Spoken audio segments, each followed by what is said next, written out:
నమస్తే, welcome to today news.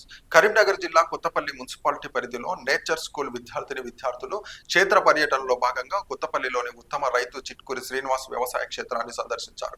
Srinivas మాట్లాడుతూ విద్యార్థులకు ఆర్గానిక్ పద్ధతి గురించి, వ్యవసాయ రసాయన మందులు వాడకుండా పంటలు ఎలా పండించడంలో ఆర్గానిక్ పద్ధతిలోనే సాగు చేయాలని, దాని వలన కలిగే ప్రయోజనాలు వివరంగా తెలిపారు.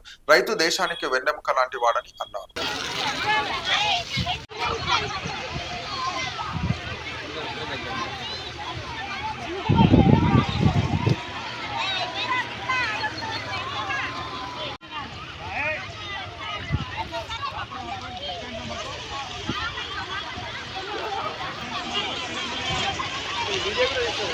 ऐसे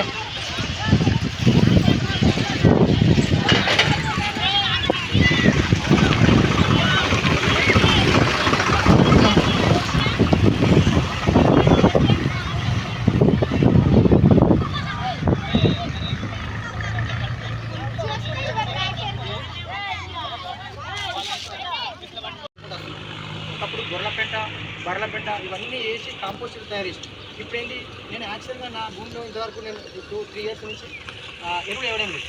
ఎందుకంటే నేను పిల్లి పెసర, జీలుగు ఇవన్నీ పచ్చి రొట్ట పైరు కాబట్టి నువ్వు 2 సార్లు మందు బస్తా వేసిన దానికన్నా ఎక్కువ బలం. దీన్ని కరెక్ట్ ఫార్మర్ యూజింగ్ చేసుకోడు. ఒక్కసారి యూజింగ్ చేసుకుంటే దీనికి అలవాటు పడితే భూములు మళ్ళీ సారవంత భూములు ఒకప్పుడు భూములు ఎట్లున్నాయో సో ఇప్పుడు కూడా మళ్ళీ అవే అవుతుంది. సో చాలామందికి మనము చెప్పేది ఇప్పుడు ప్రభుత్వాలు కూడా అవే చెప్తున్నాయి, ఆర్గానిక్ చేయాలి. నేను రోజు డైలీ ఒక ప్రోగ్రామ్ చేస్తున్నాను. నిన్నట్లో ఒకటి వాగేశ్వర కాలేజీలో ఒక ప్రోగ్రామ్ చేశాను. ఇది ఈ రాసాయనిక ఎరువులు వాడద్దు, దీనివల్ల ఏంటంటే కంప్లీట్ ఫుడ్ పాయిజన్. ఇవాళ మనము 80 సంవత్సరాలు బతకలేము, 60 సంవత్సరాలు చనిపోతుంది. రీజన్ మా బాబుకు 70 సంవత్సరాలు ఉంటుంది.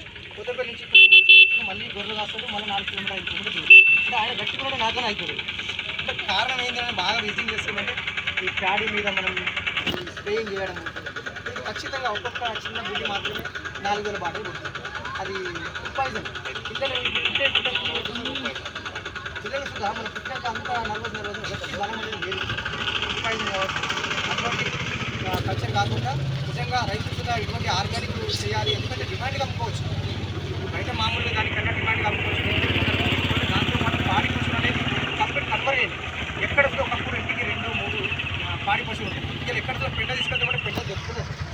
ఒకప్పుడు పొద్దులు వేస్తేనేమో బర్ర మంద పోతుండు, వాసు విద్యుత్ బర్రెలు లేదు, ఆ పెంట లేదు, ఏం లేదు. కాకపోతే ఇప్పుడు పిల్లలకు కూడా ఈ వ్యవసాయం గురించి చూపించాలి సార్. ఖచ్చితంగా అన్నం కూడా వేస్ట్ చేయాలి. ఎక్కడైనా మనం పెళ్లి అక్కడ కానీ ఎక్కడ ఫంక్షన్ పోయినప్పుడు అన్నం ఏదో నేను ఎవరు తీసుకొచ్చి పెడితేనే ఆ వృధా చేయకండి పిల్లలు. మీరు ఖచ్చితంగా మీరు భవిష్యత్తు మొత్తం మీ చేతుల్లోనే ఉంటుంది. గుర్తుపెట్టుకోండి, రైతును గౌరవించండి. వ్యవసాయం చేసే వాళ్ళను కొంచెం వాళ్ళు మీ తల్లిదండ్రులు ఏంటంటే మొత్తం వాళ్ళు పొద్దుదాకా పని చేసి కంప్లీట్ వ్యవసాయం చేసి ఇప్పుడు మీ అమ్మ వాళ్ళు ఇక్కడ వచ్చినారు కదా, ఎంతమంది వాళ్ళు చేస్తేనే 250 రూపాయలు 300 రూపాయలు కూలి చేస్తారు. అన్నం వేస్ట్ చేయాలి ఎక్కడ దగ్గర.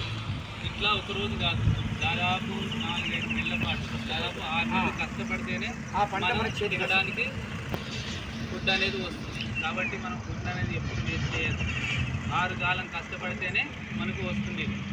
చూడండి ఎంతమంది ఇట్లా ఒకరోజు కాకుండా 6 నెలలు కష్టపడితేనే వస్తుంది కదా. మీకు అందరూ దాదాపు తెలుసు కావచ్చు, మీరు వెళ్ళరు, వీళ్ళకు వెళ్ళరు, తెలియదు. కాబట్టి మీకు తెలియాలనే ఉద్దేశంతోనే ఈ ఫీల్డ్కి తీసుకురావడం జరిగింది.